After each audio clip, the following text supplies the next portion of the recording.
Introduce the story. And yourself. Who are you? Me? Yeah, you. I'm Morgan Freeman. Bitch, I'm Morgan Freeman. Okay. Who's Morgan Freeman? What are we reading? Who are you? Me? Yes. I'm the most interesting man in the world. That's You know true. that guy from the Dos Equis commercial? Yeah, that guy. Yeah, that's me. Oh. Well, shit, it's good to see you here, man. What are you here for? I'm here to smoke your crack. But you already smoked it.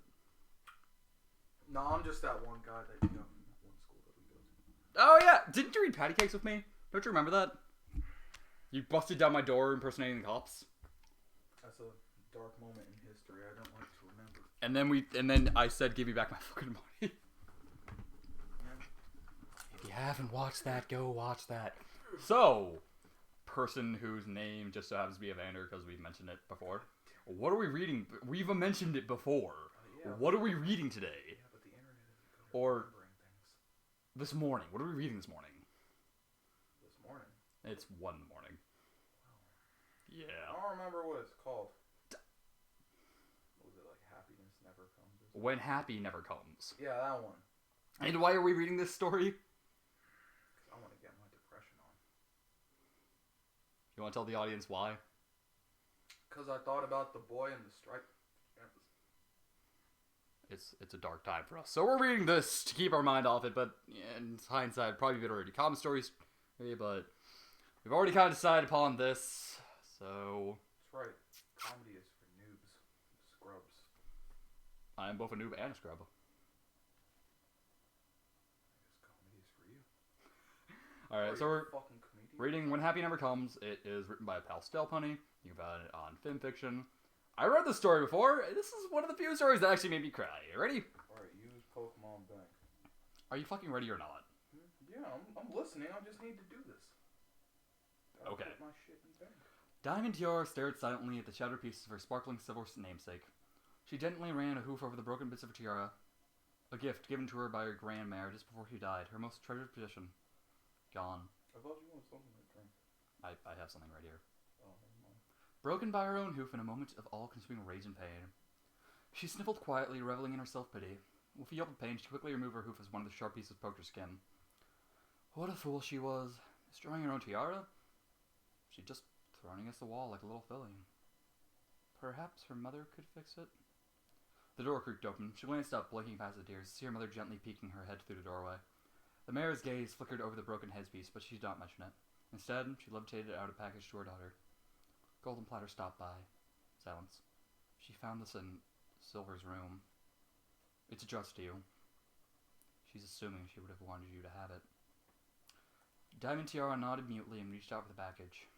Her mother ducked her head and out of the room, the door creaking shut behind her. The filly gently ran her hooves over the little brown box.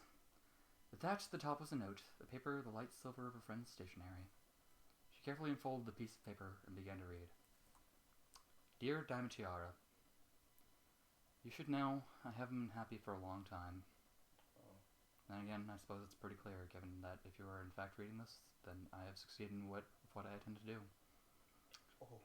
First off, I feel I should apologize to you. You're no doubt feeling angry and hurt and abandoned, and please just know that I never wanted you to feel this way. But I have to start thinking about myself for once. I'm just so tired. I can't do it anymore. I can't be the happy little school filly, the pretty rich girl, or any of it anymore. I can't be Silver Spoon. I think this is what's best for me. It's my only choice. I believe that this might be the best thing to bring me something like happiness. As I said, I haven't been happy for a while, longer than I can remember, in fact. I used to think that I was happy in my life as your friend. When you made fun of those other three, the Cutie Mark Crusaders, kept out the hurt that occasionally broke its way through my pretend. Given all we had been raised to believe, it was easy to place them below me when they had no cutie marks. But then they found their special talents. Now one's a singer, another stunt performer, the last a home designer. Maybe those things don't seem important in the high society life we were raised for, but it's what makes them happy. Shut up and listen. Does it matter then?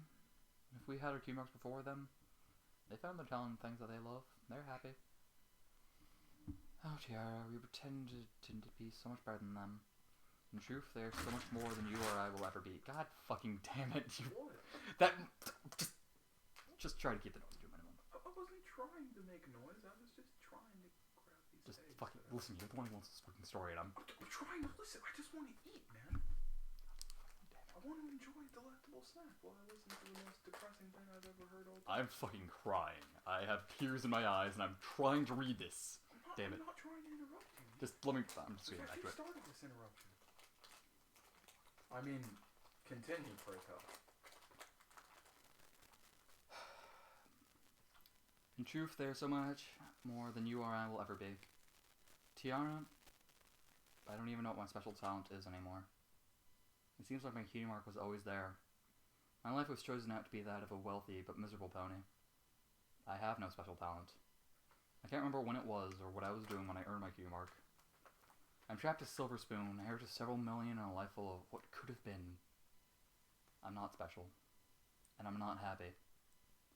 This, at least, will be the act that brings me closest to happiness. I'm setting myself free.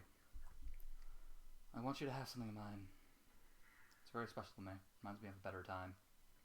It might be just as important to me as that tiara is to you. It's in the box. Go on, open it. I have a question. Mhm. Not an interruption. This diamond tiara actually have a diamond tiara.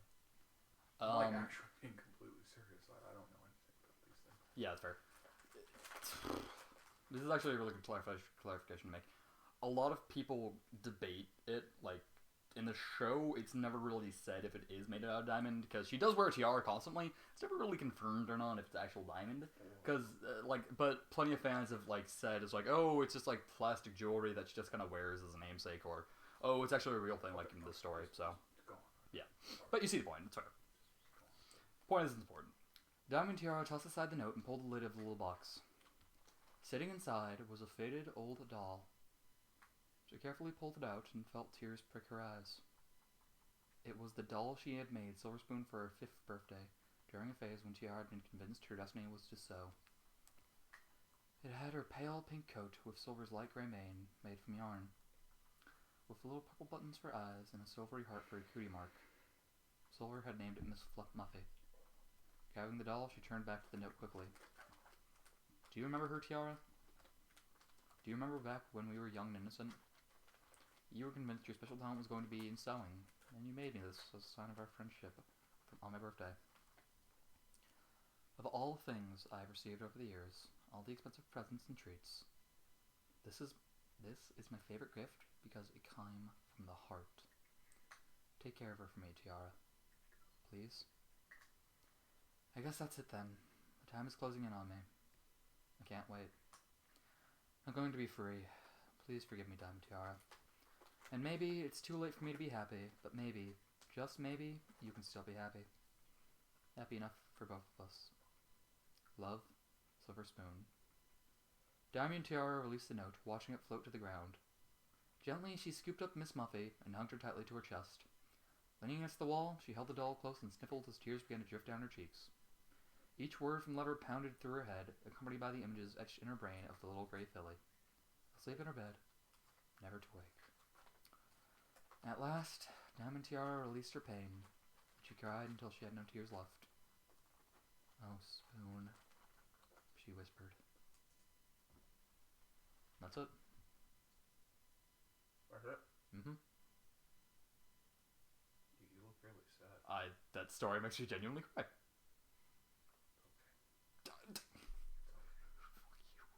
Listen, you want a sad story. This is what I chose.